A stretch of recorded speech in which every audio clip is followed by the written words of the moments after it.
Good evening, everybody. We are rolling. Are we live? Let me know in the comments below. But God, what a week of football we had.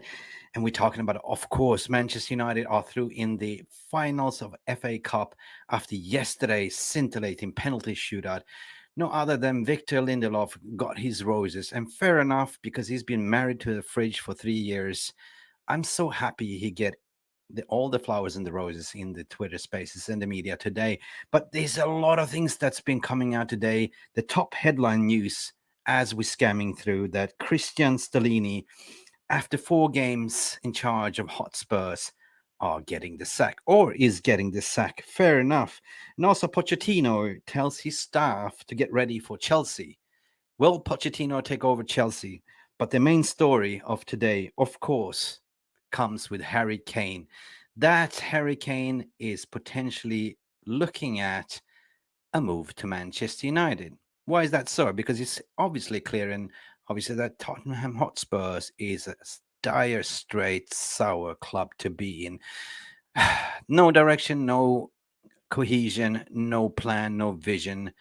And I can totally understand. Other news as well is that Barcelona is looking to invest about 1.45 billion euros for developing Espana Barca project that leads that perhaps a transfer market for the midfield. So we're talking about Frankie de Jong, etc. We're going to dive in all to that. Let us get into the game. Stay tuned after the intro. See you after the intro.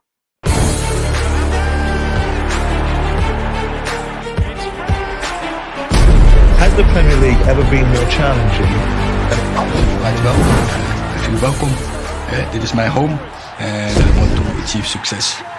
Okay? As it's been widely reported, people, that Frankie de Jong is yet again on the radar after Barcelona's financial tatters. This is something that we will dive into later on today because I've been speaking to some credible sources to verify if Frankie is open to a move. That's the story later on, but we're going to look at Harry Kane. Is top four in danger for us at the moment? 100% no, because Tottenham Hotspurs capitulated yesterday with a 6-1 defeat against Newcastle. This has kind of led to a very, very sour mood within the club. And rumors are talking that Manchester United is initially talking to Harry Kane. Of course, they've been talking to Harry Kane for quite a while, but the question is, it's always been the Daniel Levy situation. Of course, we all know that Daniel Levy is a very hard nut to deal with. He's a very tricky customer. Knowing that Harry Kane has 1 year left on his contract, one must arguably say that the power lies in with Harry Kane. Daniel Levy wants to sell him for 100 million, according to the reports. The transfer mark is kind of valuing Harry Kane on 90 million current market, but he's got 1 year left on his contract. He's 30 years of age and hasn't won a major trophy. So you can understand the desire for Harry Kane to actually have a move and to actually start winning some silverware, to be that credible striker, the best in class striker in the world. However, is he the answer for Erik ten Hag? Let's have a look at his overall transfer stats, right? Let's look at his heat map and stuff like that. You know what I mean? Yeah, he is currently 188 centimeters, playing in a role as of attacking midfielder, center forward. But what is his goal tally this season so far? Harry Kane started very, very slow, but this is a typical Harry Kane season when you're playing in a Conte style, pragmatic style of football. I'm surprised when I read the stats that he's actually scored 32 goals in all competition this season. Not all alone in Premier League, 24 goals. He's definitely a goal poacher that could benefit playing at Manchester United and Erik ten Hag, system. Although he's turning 30, I think that he might have a few more years left in the tank. And Erik ten Hag is a kind of an impatient man. It might not be such a bad shout to give him at least 2-3 years in the club to actually prove himself to win silverware. His overall, weaknesses is his defensive contribution, as you can see here. In terms of his strengths, is overlapping more of his weaknesses. His headed attempts is very, very strong. His through balls is very, very strong as well. His finishing, very strong, or strong according to the reports. His key passes are strong. We all seen that in the Premier League. His aerial duels are strong as well. So he is an all in all perfect striker for Erik ten Hag. He likes to play long balls. He plays the balls from the ground often, likes to shoot from distance. He likes to drop down deep to be the link-up play. He does not dive into tackles whatsoever. So for me, if this is a target that will provide that extra cream on the top for Erik ten Hag, because we've been lacking a striker, we've been lacking a proper number 9, because it's also reported that Wout Weghorst is on his way out back to Burnley or back to what's it called? Besiktas, I think it is. Let me just have a drink of my Java and let's continue. But the club is also hesitant, according to the reports I received today, due to one single reason, and that is Mason Greenwood. Now, this is a very sensitive topic that I'm trying to steer away from, because there's a lot of mixed emotions, like should he stay, should he go? But Mason Greenwood has always been an employer under contract for Manchester United. There's been a reason why Ten Hag has not included him in the training since he was released, and that is to sort of have an internal investigation, just to give it a little bit of rest time, right? And we will see in the summer if Mason Greenwood will be a Manchester United player or not.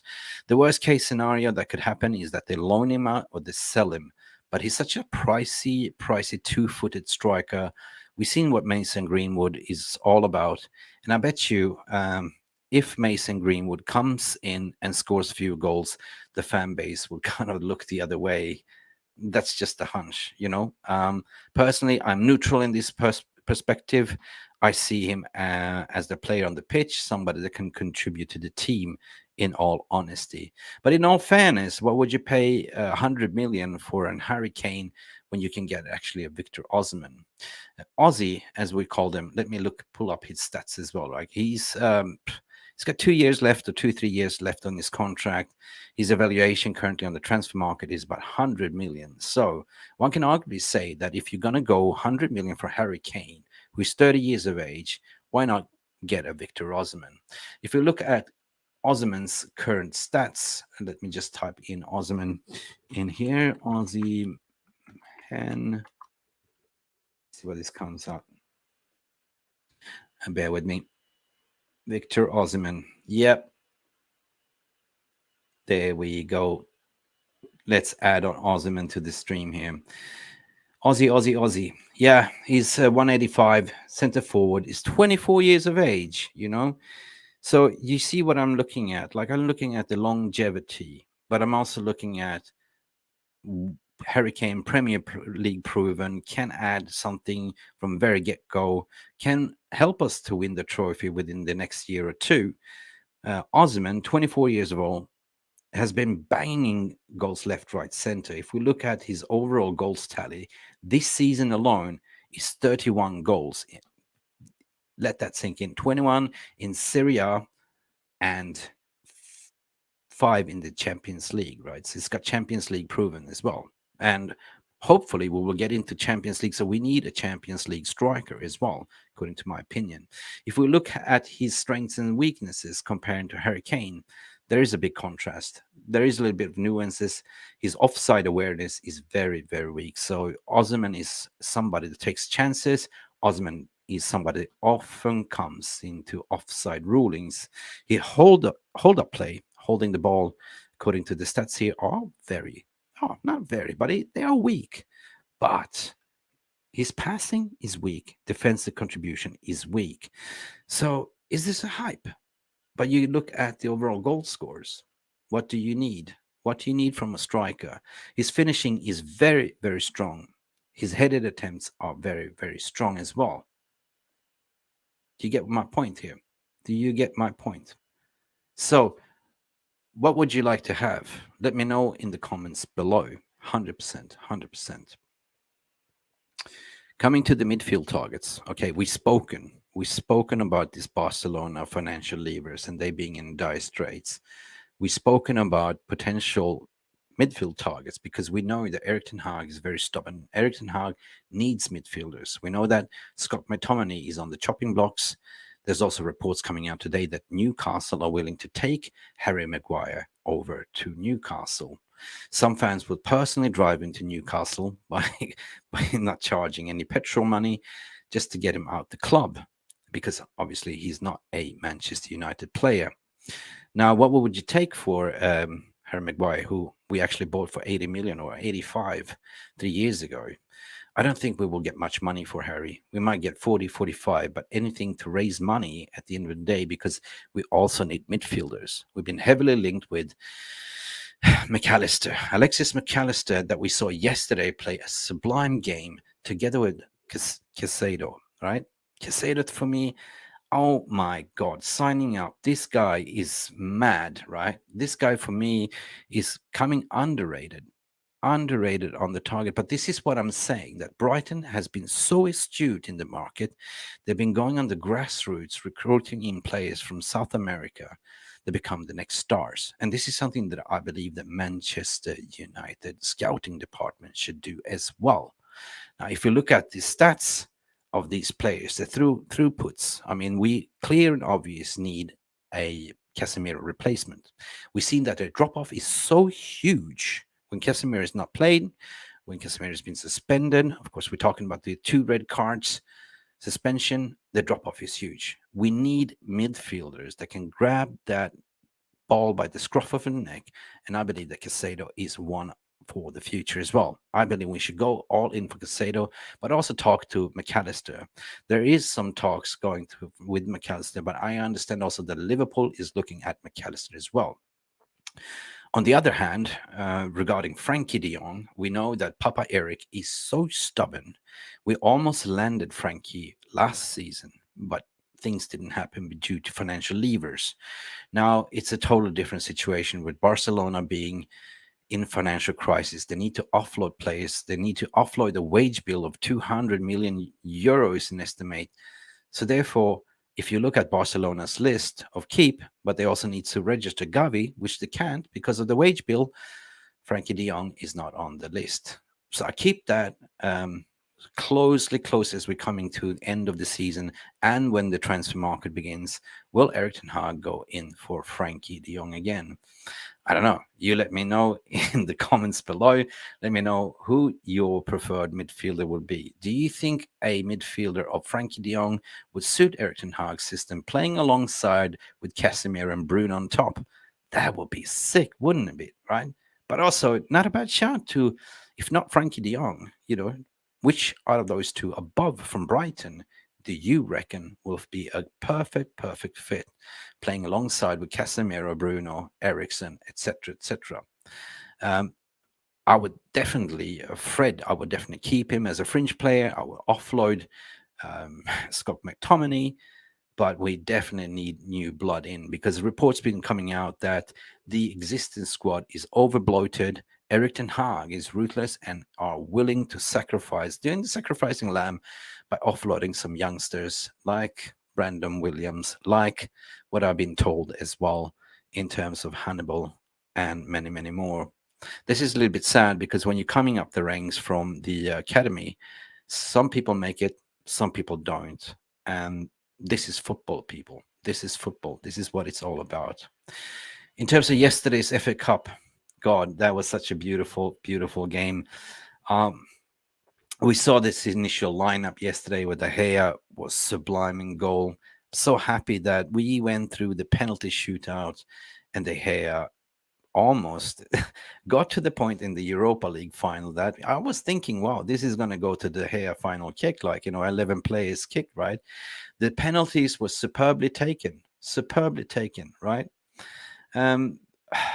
Kudos for Sancho for taking his penalty, but the overall credits goes to Victor Swede, Iceman Lindelof. The Iceman Lindelof that played next to Harry Maguire for 3 seasons and Ole Gunnar Solskjaer. People forgot how good Lindelof actually is. Well, I didn't, because I'm Swedish and I keep watching the Swedish national team where Lindelof is actually captain and actually the leader on the pitch. So it makes sense to ship off Harry Maguire and keep a ball-playing centre-back as a third choice when Varane is injured. But the frailties of Lindelof is obviously his aerial duels. He's not that strong in the air, but he's very good at the ball. Guys, this has been a short transfer update. I'm really looking forward because we are playing Spurs on Thursday, and Spurs being Spursy. God, this is going to be so interesting. Top 4 is not in danger. Top 4 is ours. We're currently sitting in the 4th spot with 1 game less played than Newcastle. And of course, Newcastle battered Tottenham Hotspurs yesterday with 6-1. What an embarrassment. What an embarrassment. Guys, it's Mick Ruby, MUFC Realist TV. Please like and subscribe. This has been a short news update. See us. Bye for now. Thank you so much for stopping by and watching MUFC Realist TV. Don't forget to like and subscribe and follow us on the socials.